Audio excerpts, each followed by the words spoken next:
Leon, it's been 6 hours since our last transmission. I was starting to get worried. Don't you mean lonely? Anyway, I started to feel dizzy, and then I guess I must have lost consciousness. Lost consciousness? Maybe that has some connection to what the village chief was talking about. Can't say. But I'm all right now. I'm gonna continue my mission.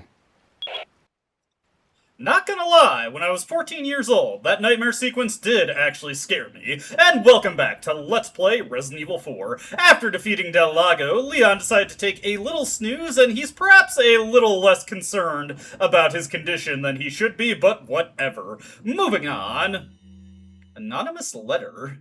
There's an important item hidden in the falls. If you're able to get it, you might be able to get Ashley out of the church.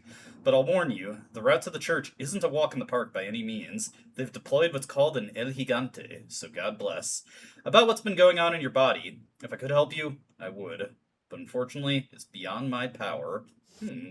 Wonder who could have left that note. Well, not something we really need to be worried about right now. If anything, it might be something to be relieved about. We have a mysterious benefactor of sorts.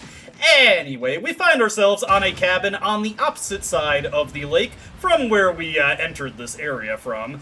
This is where Leon just decided to go after the Del Lago fight. Note that around the dock, there are a bunch of fish flitting about, and if you can successfully shoot one of them, there we go.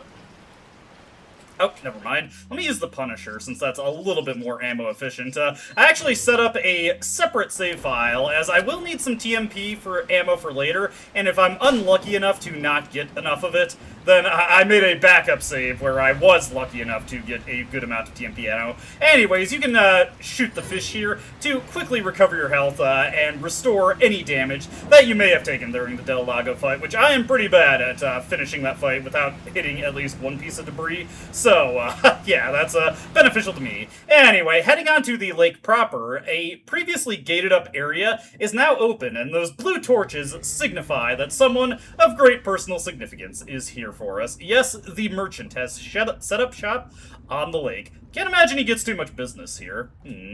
What collection he's got here. Indeed, indeed. Not anything we can use, though. We will use what he will sell us. Anyways, one fun thing about the Punisher is that you can use it to destroy multiple barrels and boxes in a row if they are lined up. Got a very easy to miss treasure right here, a spinel hidden in that torch, so be sure to grab that. We're also going to want to actually completely juke around the merchant here, break open these barrels, and find ourselves on top of his little shack shop on the lake.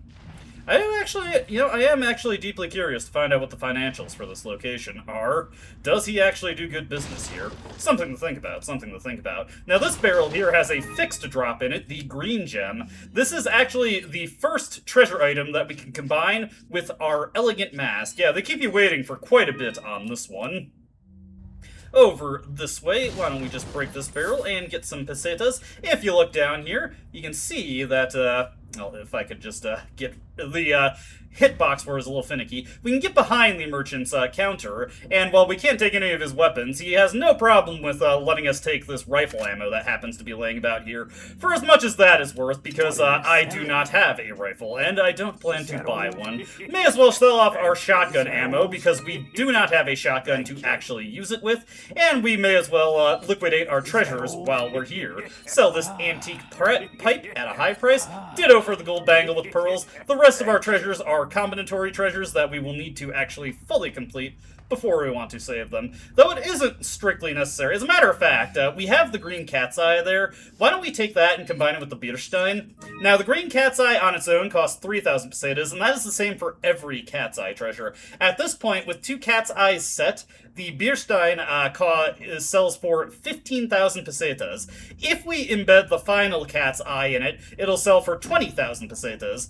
But the individual cat's eye is still worth 3,000 pesetas, so if you were to sell the Bierstein now and sell the cat's eye when you later collect it, that would still be a profit of 18,000, which isn't that bad. I'm not that desperate enough to make that kind of sale right now, but if you've been consistent about upgrading your weapons, and you're a little light on cash, and maybe you really just want to get all your weapons upgraded as you have the opportunity to do so, not a bad idea. You are not completely busted by selling treasures that are only 2/3 of the way finished.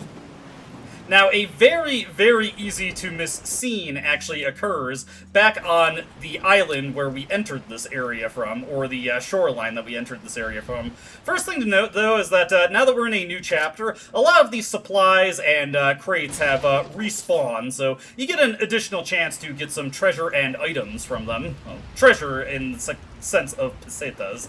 Not guaranteed on most of these, but hey, not a bad idea to just check it out, see if you get lucky. I'm also going to very quickly just throw on the TMP real quick, and hopefully I have enough ammo to outlast what's about to happen here.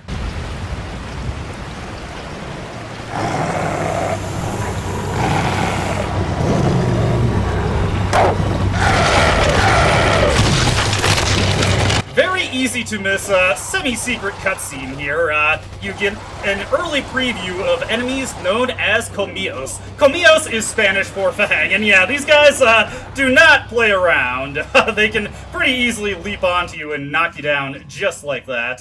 Why don't we get ourselves healed up here? We're also going to equip our Punisher. Actually, what I'm going to do here is I'm going to equip an incendiary grenade, and we are going to make a break for that cabin over there, and hopefully use it as a place where we can section off the Comillos and just take them all out with an incendiary grenade. Got 2 of them, that's fine enough. We can finish off this other one with the Punisher, no problem. Note that they can occasionally burst out these tentacles, which changes up their attack patterns slightly. Honestly, I find that the tentacles can potentially make them less dangerous. Not that I'm really demonstrating that very well. These things are best dealt with using a shotgun, which we do not have. Oh, goodness. Yeah. This is a completely optional scene here, and I'm not gonna run it back. I just wanted to demonstrate that. That cutscene is always distinct in my mind because, it is one of the very few cutscenes in the PS2 version where if you have a different costume, when it begins, Leon will not actually revert back to his default outfit. I just wanted to demonstrate that. It's a pretty easily missed secret. We will be encountering Los Comillos later in the level, but if you wanted an early preview of them, by all means, check it out here. If I had more TMP ammo, or if I had a shotgun, I could have pretty easily dealt with those guys, but an unupgraded Punisher, well, okay, technically, partially upgraded Punisher, and an empty TMP, not exactly a great way to deal with these guys. Speaking of our Punisher, get that reloaded there. Heading onto this trail real quick, speaking of new enemies...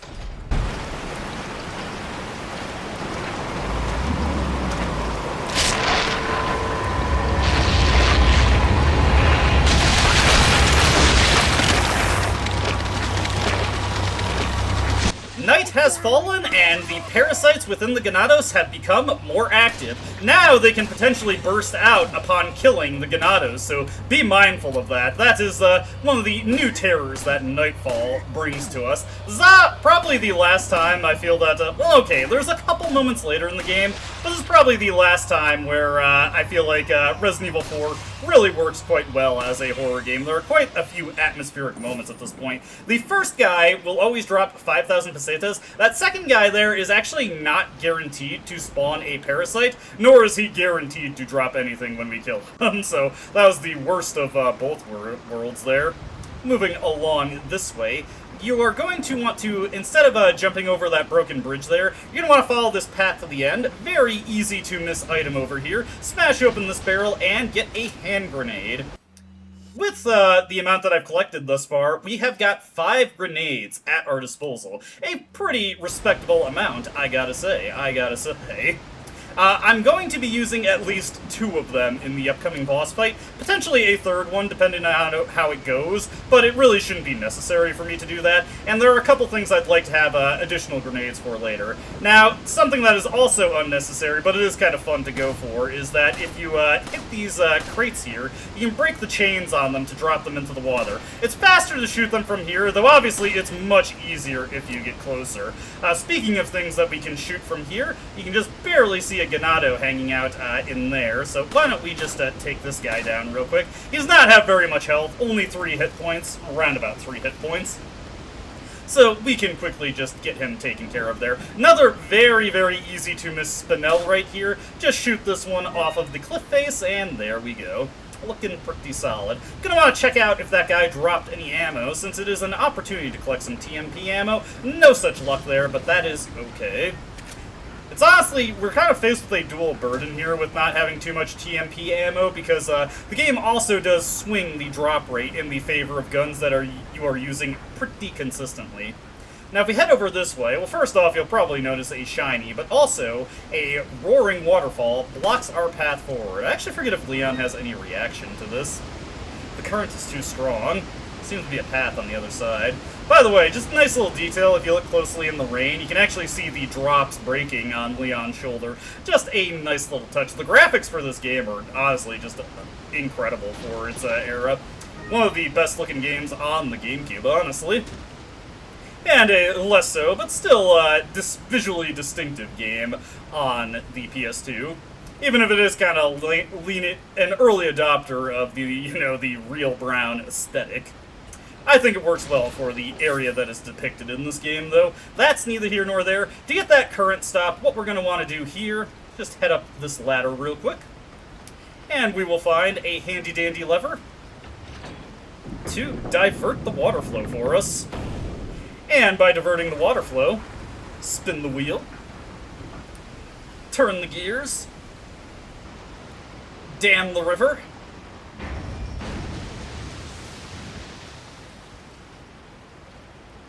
and voila! Waterfall has been defeated. I feel like I'm playing a game of Mousetrap here. With that taken care of, I'm presuming this is the cave behind the falls that anonymous letter was informing us of before, so why don't we make our way over to it, and actually, let me make sure my handgun is loaded here. As soon as we step over here, a bunch of guys are going to pour in. What we want to do at this point is just jump right back here, and we are going to let these guys funnel onto the area in front of the boxes. Nice thing about the Punisher here is that we can hit multiple enemies as they jump to us, so hopefully we can take out multiple guys with just a sustained burst of handgun fire. This will take quite a bit of ammo from us, but not the end of the world. It's no good if we don't use it, right? Note that on the future releases of this game, if the guys happen to jump onto the crates, they will almost certainly fall into the water once you start shooting them. Again, just enemies that are standing... Wow! A 6th grenade! That might not matter, though, because I'm actually not getting any TMP ammo here, and there's no guarantee I'll get any more from future boxes, so that may end up being a bit of unlucky good luck, since we're not necessarily going to be able to retain it. Regardless, heading into this cave here, we will find a rather distinctive round insignia. Hey, this kind of looks like it might fit in that door.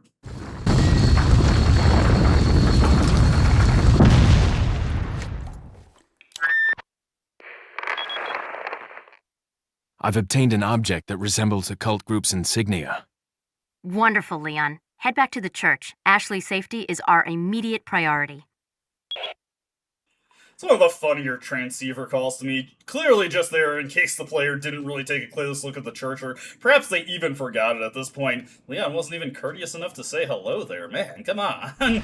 Be a bit more polite, Leon. I know you're in a life or death situation, but that is no reason to sacrifice common courtesy. Now, shooting this torch right here, another incredibly easily missed Spinel. There are so many of these in this chapter. Here, ooh, nice. That is 75 TMP ammo there. That might be enough. In the backup file that I made, I've got like 196 TMP bullets, but this might actually do for my purposes. We'll see what we get from the upcoming crates here. If I get another drop, then I'll take that. If not, I'll just load up the spare file.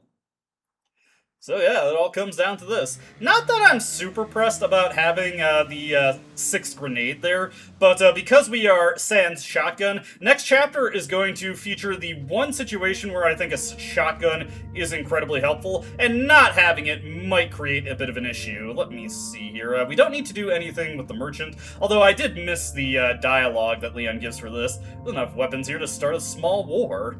Indeed. None that we can use. We will get what the merchant is willing to sell us. So yeah, whether or not I will press on with this file right here is going to entirely depend on what the barrels up here drop, because I actually would prefer to have more TMP ammo than an extra grenade, just so I can use it more frequently. But, okay, green herb and a bit of pesetas, not what I particularly care about, so let's load up the save file here. One unfortunate thing about this file is that I also fought the Comillos on this file, and I did end up having to use a healing item, so I'm short on one of those. You'll notice I already have my grenades equipped. No 6th grenade, unfortunately, but yeah, 191 TMP bullets, so we're set to use this for quite a bit, and we are going to be using quite a bit of the TMP ammo in this upcoming fight, so be prepared for that. The grenades, though, are very important to make sure we get a strong start to this battle. Heading up here, let's just break these real quick. Okay, green herb and pesetas, once again, I am fine with that. Alright, steel yourself. I have a feeling things are not going to be so simple going back through this area.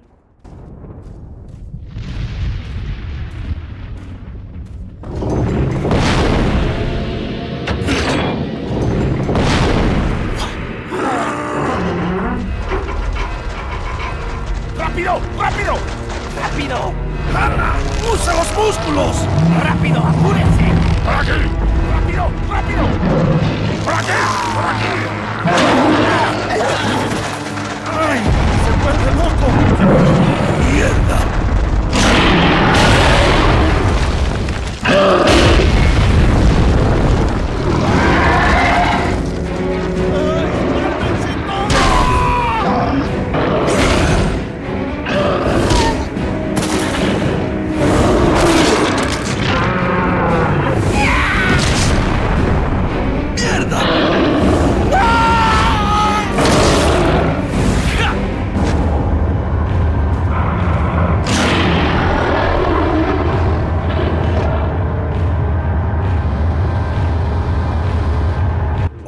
El Gigante immediately chucks some grenades at his feet. 2 will immediately bring him to his knees here, and that'll set us up for the main way we're going to be able to deal some damage, some serious damage to this guy in this fight. Once he takes enough damage, a Parasyte will pop out, and a button prompt will appear that you need to mash in order to do repeated knife strikes to it. Be very careful. It can be A, or it can be B, or whatever the relevant action buttons are in whatever version of the game you're playing, and if you press the wrong one or start mashing the wrong one, he will grab you and chuck you to the ground, dealing a ton of damage. Next up, we want to take the TMP here, and once he recovers, instead of using frag grenades this time, we are going to chuck a flash grenade to stumble him backwards, and then we are going to empty yet more TMP ammo into him, and we're going to be able to lay out a ton of damage while he is reeling from that there.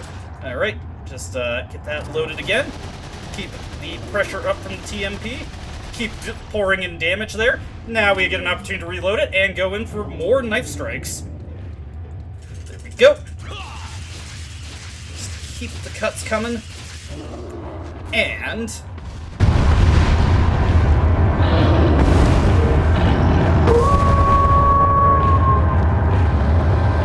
Hey, it's that dog.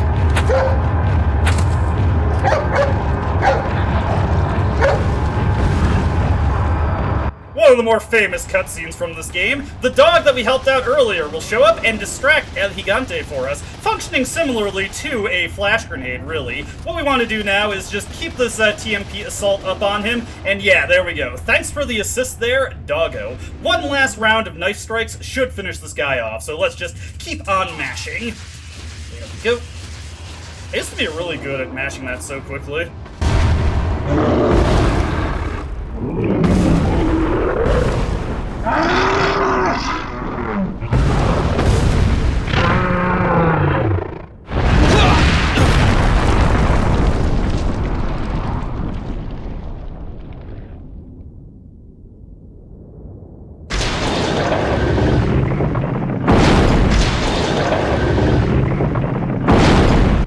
El Gigante is defeated, the area is reopened, and sadly, our canine companion is nowhere to be seen. Rather unfortunate. I thought he could have been an erstwhile ally in the continued battles that we get into. Whatever. El Gigante is defeated, and he was apparently loaded, because he has 15,000 pesetas for us. Couple things to note about the fight. The cabins behind us, or the little shacks behind us, they have actually been restocked with items. It is entirely possible for El Gigante to charge you, or even swipe at you while you're standing by these shacks, and destroy them, and that will reduce the rewards that these shacks provide to you. If you can keep the shacks intact, you can raid them and get some very, very good items, or at very least a generous helping of supplies. So yeah, that is why I want to kill El Gigante as quick as possible, just to minimize the risk of, him destroying these. If you're feeling a little daring, you can also potentially loot the cabin or loot the shacks while you're fighting him, though that is also just setting yourself up for trouble. He was going for a rock throw there. Another thing he can do is he can grab Leon to try and crush him, which will prompt a stick mashing QT or stick shaking QT to break free, or he can actually chuck you against the walls, which is actually something I saw when I was just practicing this battle, so pretty variable ways that this guy can kill you, but we were just that much more efficient at killing him in turn. Gotta love it, gotta love it. Get another yellow herb here, and I do think Leon needs a quick toke to just calm his nerves real quick. We're actually doing quite well on healing items, so very appreciative of that. My inventory is a disaster, though. We'll have to organize this at a later time. Not right now, though. A couple other things to note about El Gigante is that if you are really adverse to engaging him fairly, or you just don't have the supplies to defeat him as quickly as I did, you can also buy a rocket launcher from the merchant, which will kill him in one shot, and since he drops 15k pesetas, that'll at least refund half the cost of the rocket launcher. There is also a ridiculously cool quick kill you can do against him that unfortunately I'm not skilled enough to pull off, but if you down him with 2 hand grenades, and then when the Parasyte comes out, you can chuck a grenade off of the cliff face behind him, have it bank off of it, and explode mid-air into the Parasyte, and if you're actually able to pull that off, it will kill him instantly, which is pretty awesome if you can do it. Not something I can manage. Now, something to note in the distance there. We are going to want to... There we go. Got the proper introduction of the Comillos here, and it is quite difficult to see them in the distance, so be mindful of that. There is something funny to note about one of the Comillos here. It's not... Once again, I've got a sun glare here that is making it a little difficult to actually line up my shots. Okay, that's that one down. Let's take whatever he drops. Some Jackal TMP ammo. Very nice. And then there's one last one waiting around here, so want to try and bait him out if I can. Okay, there we go. Now, hopefully, I can finish him off with the Punisher before he noms on Leon's face. There we go, okay. That fight can be a little bit scary. Not gonna reload the TMP here, because we should be getting a capacity upgrade for it soon, so I can just use that as an opportunity to top it off without wasting any of the ammo I've got stored. Let's see, the bird's nest here is returned, but I don't believe, yeah, this one does not have anything in it. Different bird's nest will actually contain items for you, so always be sure to check these respawning crates. Use the round insignia here, and go on in.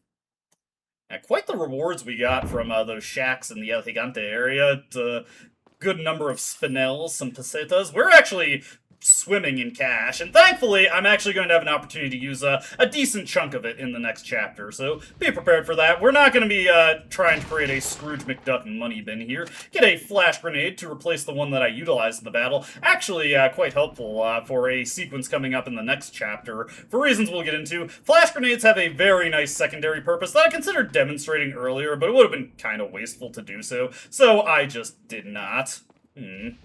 Looks like this will not open up for us, but we do have a chandelier here, so why don't we just jump across? The game probably wants you to time this, but you can also just mash the button, and when the prompt appears, you'll automatically clear it, so no need to worry about that. We've got a light switch prompt to activate here, and yeah, this is the exact same thing that Ada did in separate ways here, with a slight twist. Well, Ada's was the slight twist here. This time, as you can see, the light is right side up, so I think the solution should just be the same as it was for separate ways, just backwards. So hopefully I can remember that. I was supposed to look up the solution before I got into recording, and then I just didn't. That's a very common thing for me. Nope, not quite. Oh goodness. This is gonna be embarrassing, because I always forget what the exact combination of these things is. No, wait, hold on. I think it's... I'll say it's this one? Let's see here. Combine again. There we go. Only a slight bit of embarrassment there. That is one of the puzzle solutions that I have not memorized. Granted, memorizing the puzzle solutions in this game is not exactly a Herculean task, as the puzzles never get overly complicated. Regardless, let's check out this door. Ada heard some whimpering in here. I think it's time Leon got some answers on what that was about.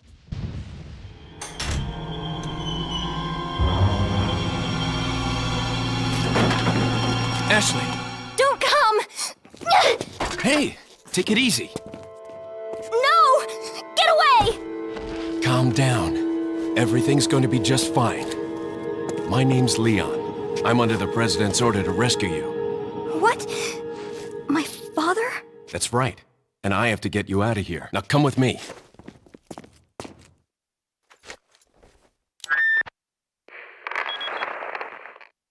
It's Leon. I've succeeded in extricating my subject. Good work, Leon. I'll send a chopper over right away.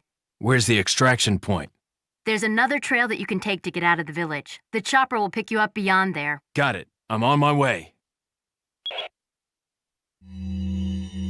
I gotta admit, Hunnigan's instructions there aren't overly specific, but hey, mission accomplished, so now all you have to do is escape. Ashley will now be tagging along with Leon here, turning a good chunk of the game into an escort mission. Fortunately, Ashley does her best to stick to Leon's backside. I do like that it's a GameCube controller specifically here, you know, for the GameCube version. Obviously it makes sense, it's just funny to go back and see this. And we can have her wait in specific areas, which is actually a pretty helpful command, and always remember that you can just stick Ashley in safe areas, even if you can't specifically hide her.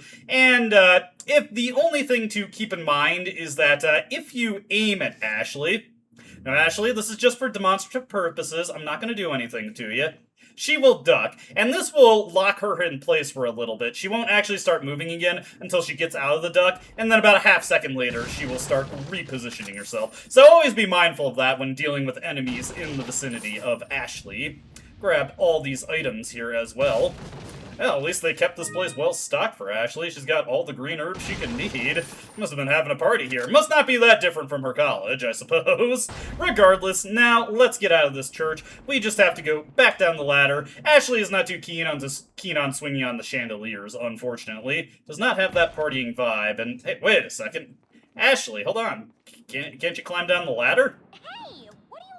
Nothing. I'm not doing anything. Yeah, if you look up at Ashley when she is at the top of a ladder, you'll often prompt a response like that. There are several funnier ways you can also get that reaction. Regardless, Ashley will not climb down ladders and instead insists that Leon does a bridal carry catch for her. Okay, yeesh, princess. Well, we got her. Now, once again, let's get the heck out of here. I'll take the girl. Who are you? If you must know, my name is Osmond Sadler, the master of this fine religious community. What do you want? To demonstrate to the whole world our astounding power, of course. No longer will the United States think they can police the world forever.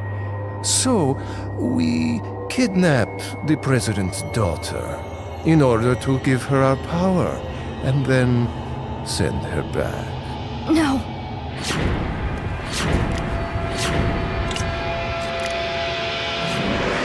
Leon, I think they shot something in my neck. What did you do to her? We just planted her a little gift. Oh, there's going to be one hell of a party when she returns home to her loving father. But before that, I thought I might bargain with the president for some donation. Believe it or not, it takes quite a lot of money to keep this church up and running. Faith and money will lead you nowhere, Sadler. Oh, I believe I forgot to tell you that we gave you the same gift. When I was unconscious. Oh, I truly hope you like our small but special contributions. When the eggs hatch, you will become my puppets. Involuntarily, you'll do as I say. I'll have total control over your minds. Don't you think this is a revolutionary way to promulgate one's faith? Sounds more like an alien invasion if you ask me.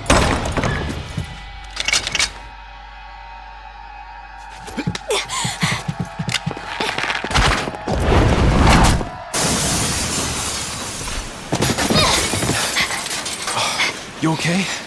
Leon, what's gonna happen to us? Don't worry.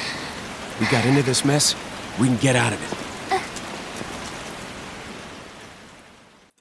And that was our proper introduction to this game's villain, Osman Sadler. As you can tell, he is Bond villain as hell, and in a running trend, he nearly voids his own plan of ransoming off the president's daughter when his guys nearly headshot her there. Though I guess, in fairness, that was partially Leon's fault. Regardless, we're on to Chapter 2-2, and the first time we properly have to go about guarding Ashley as we work our way through Central Europe. So, get ready for that. It'll be an exciting time. Nothing to go over in the HD version this time, so we will just move on. As always, I hope you enjoyed watching, and I hope to see you in the next video. Until then, though, goodbye. I don't dispute the doubts you've outlined, but it's my right to waste your time.